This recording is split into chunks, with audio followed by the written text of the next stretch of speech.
Assalamualaikum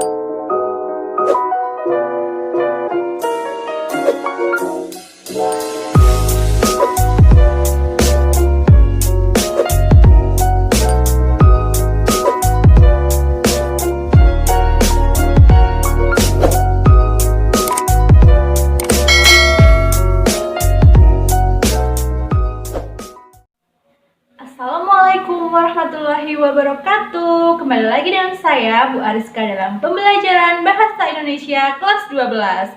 Oke, sebelum kita mulai, marilah kita berdoa terlebih dahulu. Bismillahirrahmanirrahim. Nah, kali ini kita akan memulai materi baru. Kemarin kita sudah belajar tentang apa? Tentang surat lamaran pekerjaan. Nah, sekarang kita akan masuki materi baru, yaitu tentang cerita sejarah atau novel. Nah, sekarang Bu Ariska akan menjelaskan menggunakan via PowerPoint. Nah, anak-anak menyimak dengan baik ya. Semoga bisa paham. Oke, langsung saja kita mulai mengenai cerita sejarah. Yang pertama, kita akan mengetahui pengertian cerita sejarah, yang kedua tujuan, yang ketiga struktur, yang keempat kaidah kebahasaan, yang kelima mengonstruksi nilai-nilai cerita sejarah, yang keenam langkah-langkah menulis cerita sejarah. Yang pertama kita mulai adalah pengertian cerita sejarah.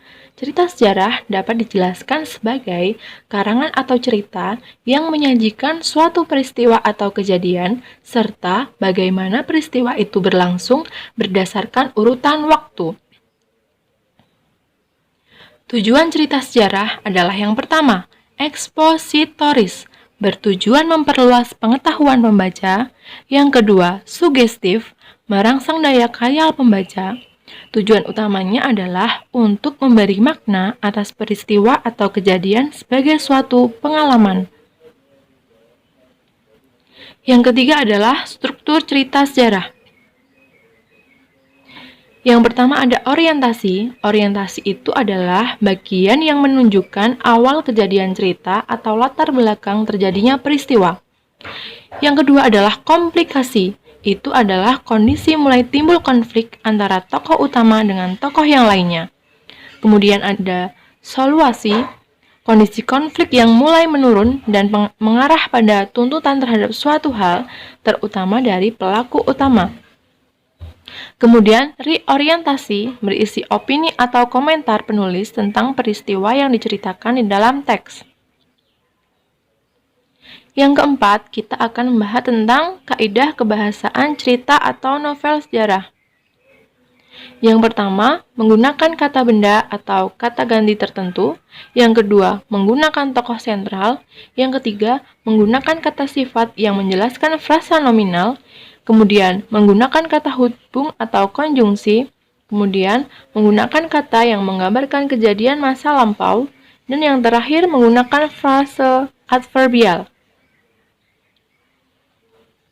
Yang kelima, kita akan mengonstruksi nilai-nilai sejarah.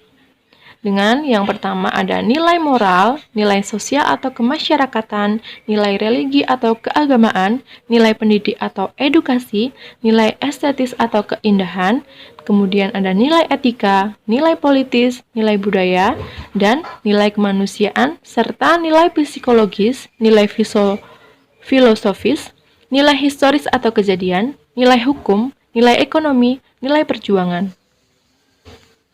Dan yang keenam adalah langkah-langkah menulis cerita sejarah. Oke, sekarang kita akan menentukan langkah-langkah cerita sejarah agar kita nanti dapat membuat cerita sejarah. Nah, yang pertama adalah menentukan tema dan amanat yang akan disampaikan. Yang kedua, menetapkan sasaran pembaca. Yang ketiga, merancang peristiwa-peristiwa utama yang akan ditampilkan dalam bentuk skema luar. Yang keempat, membagi peristiwa utama ke dalam bagian awal, perkembangan, dan akhir cerita. Yang kelima, merinci peristiwa-peristiwa utama ke dalam detail-detail peristiwa sebagai pendukung cerita. Yang keenam, menyusun tokoh dan perwatakan, latar, dan sudut pandangnya.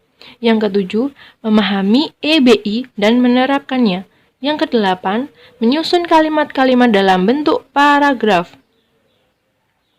Nah, ini sekarang tugasnya adalah Buatlah satu teks sejarah dan jelaskan struktur serta kaidahnya. Terima kasih.